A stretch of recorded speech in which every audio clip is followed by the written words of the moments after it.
या लकुटी अरु कामड़ी या पर राज तिहु पुर को तजी डारों। आठों सिद्धि नवोनिधि के सुख नंद की गाई चराई बिसारों। रस खान कबो इन आखिन सो ब्रज के बन बाग तड़ाग निहारों। कोटिक ऐकल धौत के धाम कड़ील के कुंजन ऊपर वारों। इस सवैया में भी कविवर रस खान का कृष्ण से अनन्य प्रेम झलकता है।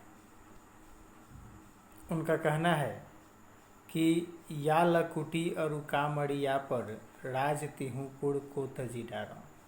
लकुटी यानी लाठी, कामड़िया यानी कंबल। राज का मतलब स्पष्ट है और तिहु पुर का मतलब हुआ तीनों लोक। या लकुटी अरु कामड़िया पर राज तिहु पुर को तजी डारों यानी छोड़ दूंगा, त्याग दूंगा।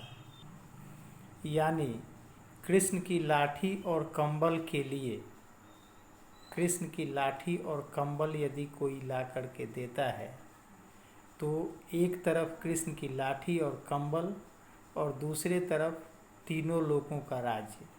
कविवर रस खान ये कहते हैं कि मैं तीनों लोकों का राज त्याग दूंगा।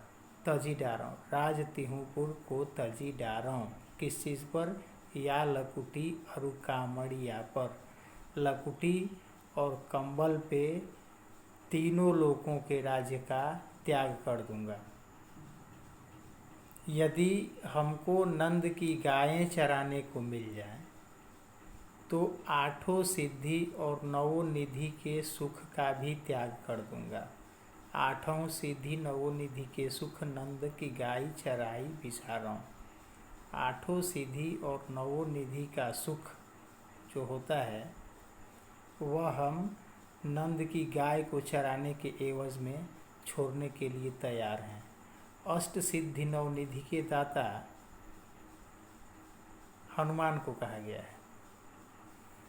इस पूरे ब्रह्मांड में हनुमान ही एक ऐसी अकेली शख्सियत थे जिनके पास आठों सिद्धि और नवो निधि का सुख, या कहिए कि आठों सिद्धि या नवो निधि का गुण था। बाकी न भूतो न भविष्यति, उसके पहले भी ऐसा कोई नहीं हुआ है और बाद में भी ऐसा कोई नहीं हुआ है। 8 सिद्धियां मानी जाती हैं: अनिमा, लघिमा, महिमा, गरिमा, प्राप्ति, प्राकम्य, ईशित्व और वशित्व। ये 8 सिद्धियां मानी गई हैं। 9 निधियां हैं: पद्म, महापद्म, शंख, मकर, कच्छप, मुकुंद, कुंद, नील और खर्व। ये 8 सिद्धियां और नवो निधियां साधारण व्यक्ति के वश की बात नहीं है। साधारण व्यक्तित्व को ये प्राप्त नहीं होती हैं।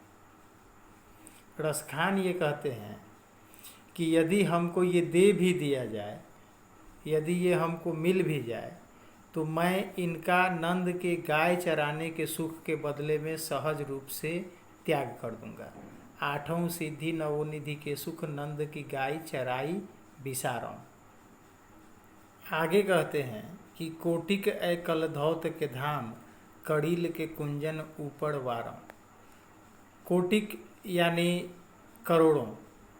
कलधौत के धाम कहा जाता है सोने चांदी रत्न आभूषण जड़ित महलों को।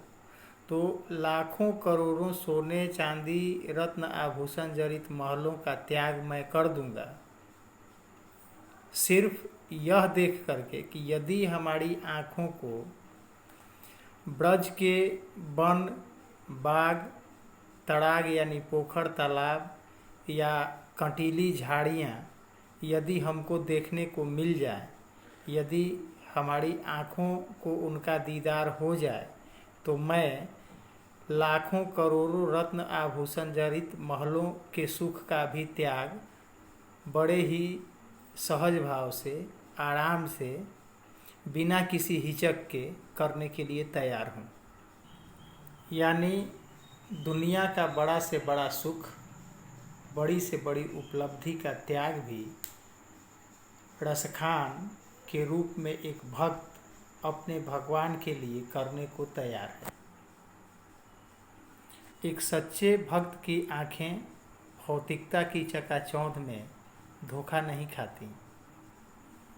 एक सच्चे भक्त का मन भौतिकता को लेकर के कभी विचलित नहीं होता।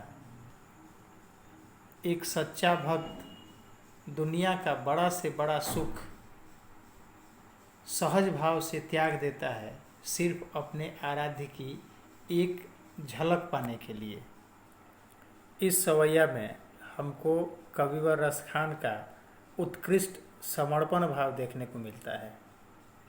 उनकी अटूट एवं असीम कृष्ण भक्ति का दर्शन होता है और यही प्रेम है, यही भक्ति है, यही सच्ची आराधना है, यही सच्चा अनुराग भी है।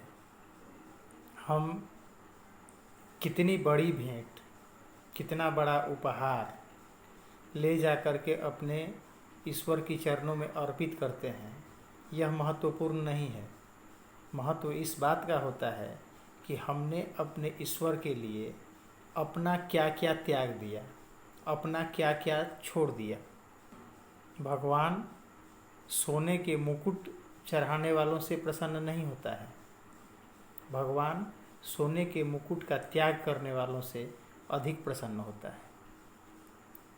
लाखों करोड़ों का दान दे करके हम ईश्वर को प्रसन्न नहीं कर सकते। लाखों करोड़ों का परित्याग करके हम ईश्वर को सहज रूप से प्रसन्न कर सकते हैं। और यही रसखान की भावना है। इस सवैया में हम देखते हैं कि छोटी से छोटी वस्तु के लिए कितने बड़ी से बड़ी उपलब्धि का त्याग करने के लिए कवि तैयार हैं।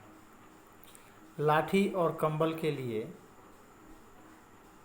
तीनों लोगों का राज्य त्याग देने को तैयार हैं। एक तरफ नंद की गायों को चराने का सुख है, तो दूसरी तरफ 8 सिद्धियां और 9 निधियां हैं।